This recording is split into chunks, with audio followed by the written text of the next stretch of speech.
उसके मन में आनंद ही आनंद हो गया। जिसका राम जी के साथ संबंध हो गया, उसके मन में आनंद ही आनंद हो गया। जिसका राम जी के साथ संबंध हो गया,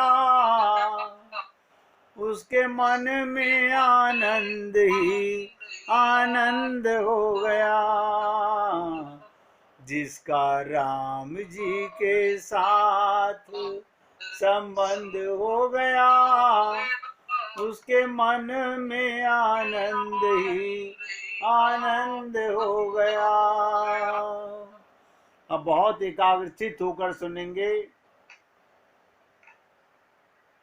भगवान से संबंध हो जाने के बाद, गहरी बात सुनिएगा, भगवान से संबंध हो जाने के बाद संसार के लोगों से संबंध नहीं रह जाता। अब आप मुझे बताइएगा, जिस मक्खी को शहद पीने को मिलेगा वो मल पे बैठेगी क्या? आपके मन को परमानंद मिलने लगे, आनंद मिलने लगे, अमृत मिलने लगे, परमात्मा का अनुभव आने लगे, आप संसार में क्या करोगे? क्या करोगे सोचो। लोग क्या कहते हैं, पहले भगवान मिल जाए। ध्यान दीजिएगा, बहुत से लोग कहते हैं एक बार भगवान मिल जाए ना, हम अभी छोड़ दें संसार को। देखिए कमाल की चीज, पहले भगवान मिल जाए फिर संसार छोड़ेंगे। भगवान कहते हैं खाली हो जाओगे तो मुझसे भर जाओगे। क्यों? प्रेम गली अति साकरी, जामे दो ना समाए। दो चीजें एक साथ रह ही नहीं सकती, और हम लोग यहीं पर गलत हैं। सेवा परमो धर्म है, सबकी संसार में सेवा करो, हर रिश्ते की सेवा करो, लेकिन प्रेम मत करो। प्रेम तो केवल भगवान के लिए है। गाते हैं हरि गुरु दोई अपना, गहुइन के ही शरणा।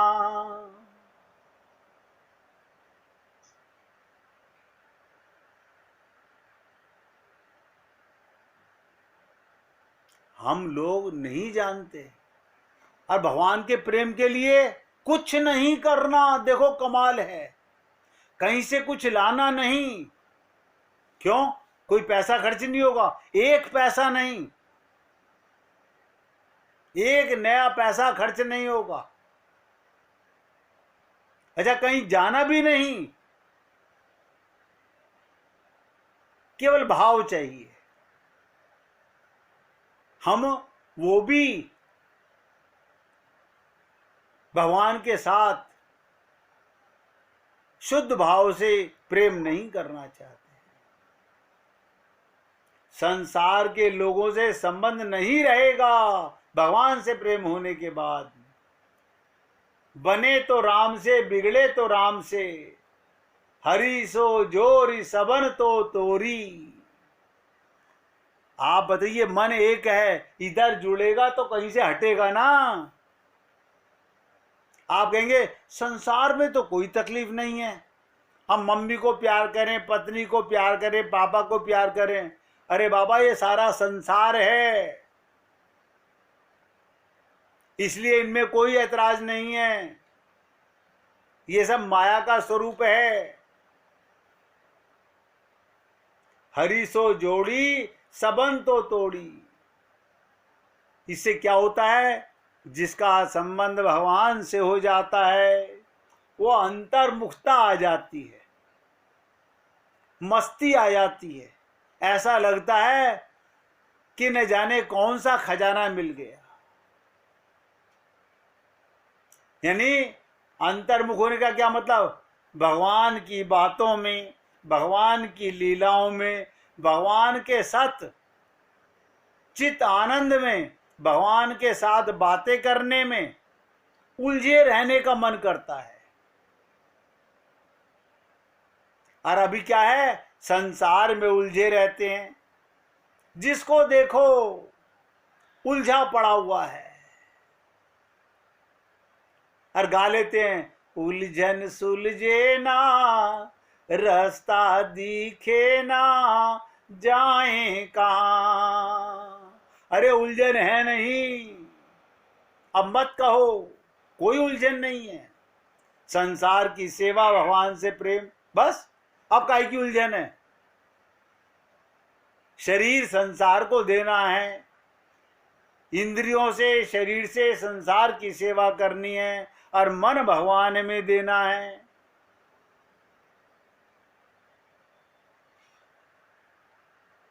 भगवान की देखिएगा, अभी संसार में उलझे पड़े हुए हैं, बड़ा आनंद आता है जब कोई हमसे परिवार की बातें करता है, संसार की बातें करता है, बड़ा आनंद आता है। मैं बता देता हूं, जो सत्संगी हैं उन्हें मजा नहीं आता। वो क्या करते हैं, अच्छा आप बातें कीजिए, हम अभी थोड़ी देर में आ रहे हैं, वो अपना किनारा कर लेते हैं। क्यों? वो कहते हैं नहीं भैया मुझे मजा नहीं आ रहा। क्यों? अमृत से, भगवान का रस पाने के बाद, मैंने कहा ना, जिस मक्खी को शहद मिल जाएगा वो मल पे कभी नहीं जाएगी। और ये मन ही मक्खी है। जिस मन में भगवान राम कृष्ण आ जाएंगे, वो मन संसार का गोबर कभी नहीं खाएगा।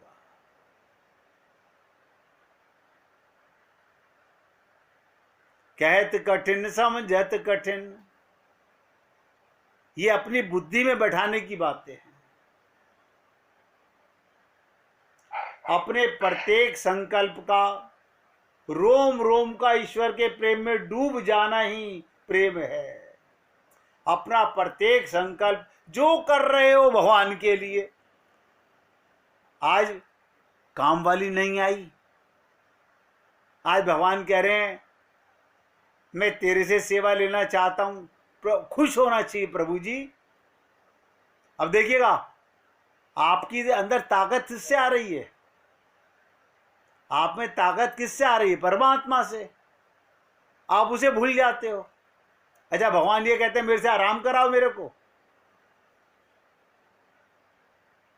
भगवान युधिष्ठिर से तो कह रहे हैं कि मैं तेरे यहां संत महात्माओं के चरण धोऊंगा, मैं झूठी पत्तलें उठाऊंगा। भगवान किसी को निकम्मा नहीं बनाना चाहते। हम हैं कि शरीर को निकम्मा बनाना चाहते हैं। अपने प्रत्येक संकल्प का, रोम रोम का ईश्वर के प्रेम में डूब जाना ही प्रेम है। प्रेम होने के बाद प्रतीति होता है, और हवा बनकर के वही पंखा जल रहा है, सूर्य चंद्रमा बनकर प्रकाश दे रहा है, अब पृथ्वी के रूप में वही आपकी गोद में बैठा हुआ है। आप बताइए, आप बिना पृथ्वी के कहीं रहते हो? कोई बता दे मुझे जो बिना पृथ्वी के रहता हो। तो ये पृथ्वी कौन है? ये भगवान की पत्नी है धरती। मैंने कहा था 3 पत्नियां। ये धरती भगवान की पत्नी है। आप किसकी गोदी में रहते हो? नहीं, हम तो अपने मकान में रहते हैं। देखो कमाल की चीज, तुम्हारा मकान कौन सी मंजिल पे है? 8वीं मंजिल पे। वो मंजिल किस पे टिकी हुई है? टिकी हुई तो धरती पे है। हम सब भगवान की गोदी में हैं, अनुभव नहीं करते।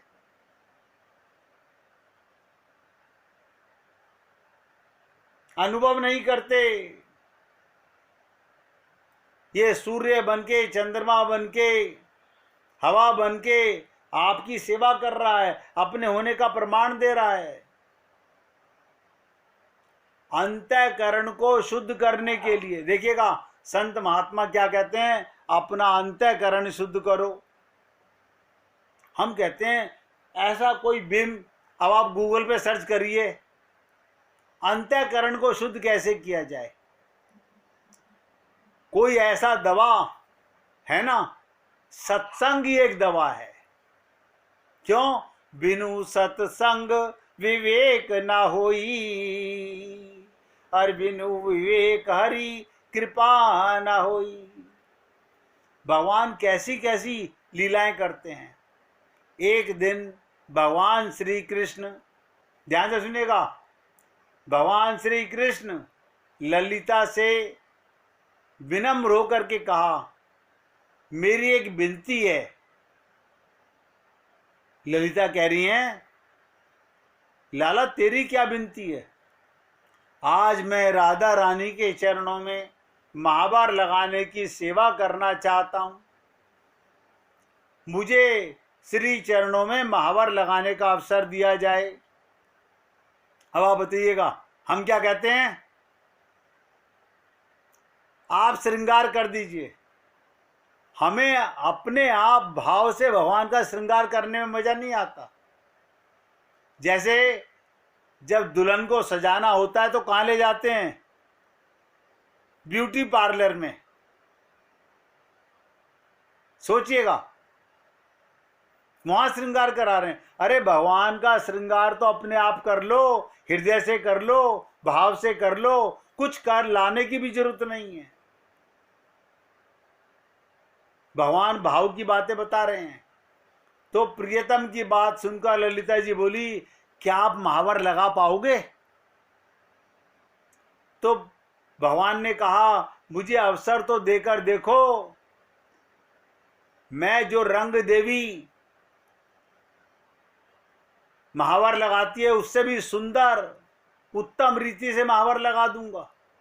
ललिता जी ने उनका अनुरोध स्वीकार कर लिया और रंग देवी से क्या कहा, आज राधा रानी के चरणों में महावर लगाने की सेवा भगवान करेंगे। प्रिया जी के स्नान के बाद सुदेवी जी ने कलात्मक ढंग से प्रिया जी की वेणी गूंथ दी, उनकी चोटी बना दी। विशाखा जी ने प्रिया जी के कपोलों पर सुंदर छत्रावली की रचना कर दी।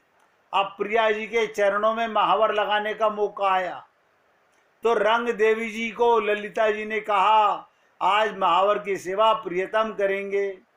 अब प्रियतम के पास में ही महावर का पात्र लेकर खड़े थे। ध्यान दीजिएगा,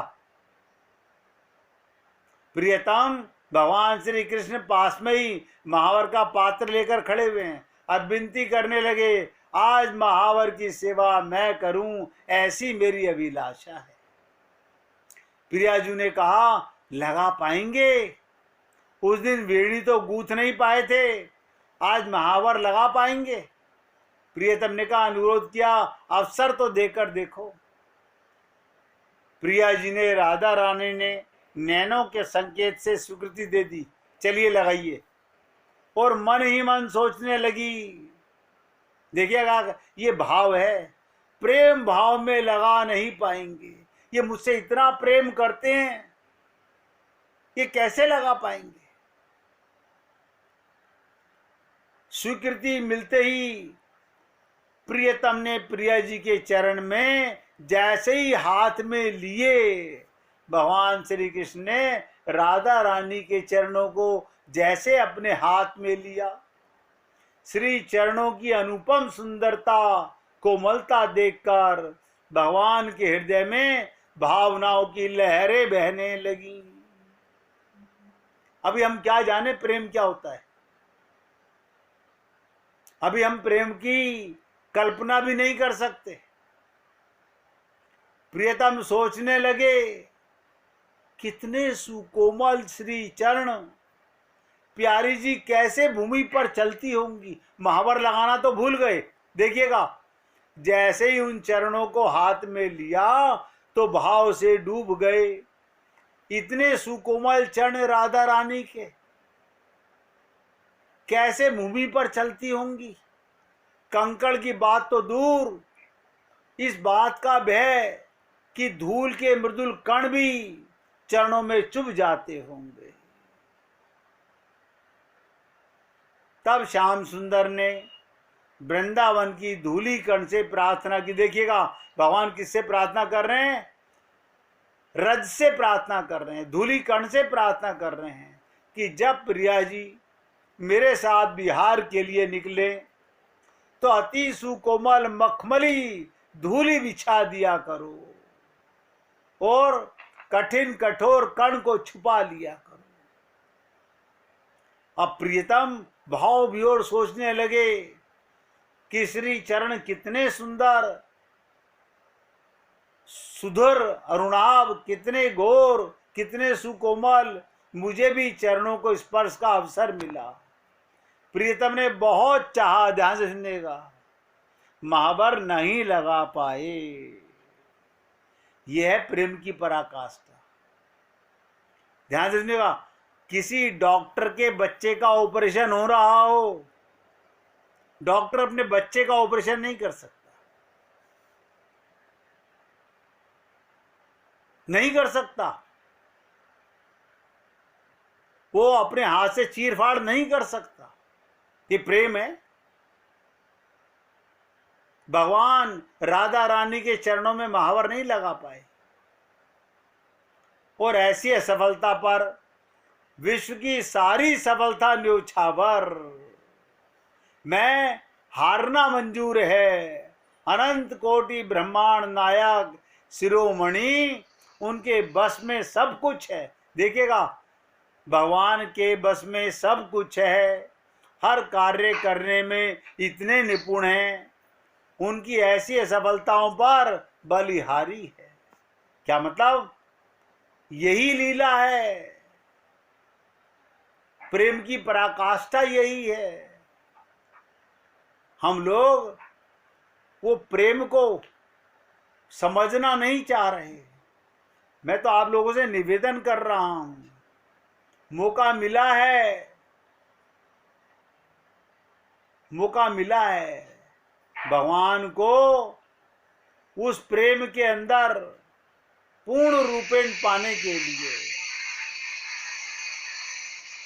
देखिए किसी के कुकर की बहुत तेज आवाज आ रही है,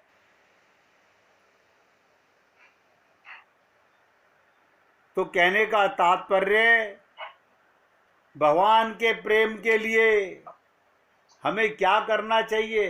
अंतःकरण की शुद्धि के लिए प्रेम से बढ़कर कोई चीज नहीं। क्या मतलब?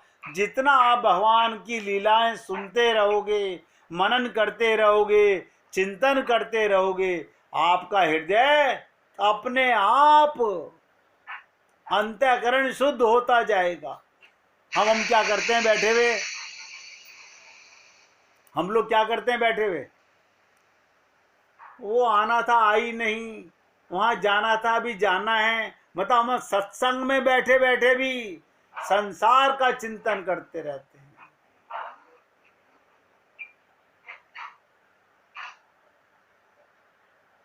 प्रेम अगर मुंह में आता है तो झूठा हो जाता है, प्रेम पचकर रसायन बन जाता है, प्रेम दिखाने से संसार बन जाता है। भैया कोई अपनी सीटी बंद कर लीजिए, हम बार बार निवेदन कर रहे हैं। प्रेम अनेक से होने पर अधर्म बन जाता है, प्रेम अनेक से होने पर अधर्म, और प्रेम भगवान से होने पर धर्म बन जाता है। देखिए धर्म माने क्या? धारण करना। अब हृदय में भगवान को धारण करो, ये प्रेम।